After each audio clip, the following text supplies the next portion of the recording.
how do people who go through the process and then, who are academically great, then why are they not matching? And you always hear the term, they fell through the cracks. Well, is it really fall through the cracks?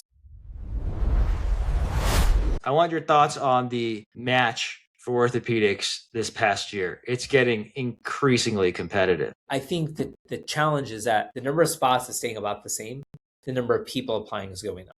That's the discrepancy. And I think we have a few different issues. As more people apply, is every single person applying someone who should be applying, right? Are they the right fit for ortho? Is this something that they should be doing? And are they getting the right kind of advice to begin with? And you have increasing numbers of people applying from the IMG side, the osteopathic side, and also schools without home institutions. And I will tell you, those segments of students are the ones who need the advice the most, unless they've done research years or they have spent time in an orthopedic department somewhere.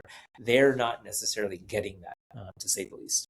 And then, of course, how do people who go through the process and then, who are academically great, then why are they not matching? And you always hear the term, they fell through the cracks. Well, is it really fall through the cracks, or did they kind of settle out in the middle of the pack for a reason? And, as we were talking earlier, one story that I mentioned to you before, a student who was like really robust step scores, 20 some interviews, like solid amount of research, obviously solid letters of rec, did reasonably on their way rotation. So where did they struggle? And I think they struggled with their interviewing.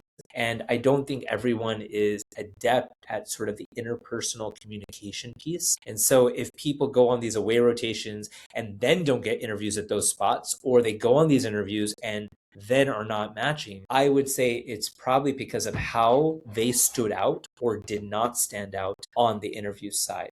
And so we've been kind of, through the entirety of the conversation, we've been talking about this interpersonal element and the soft skills associated with that.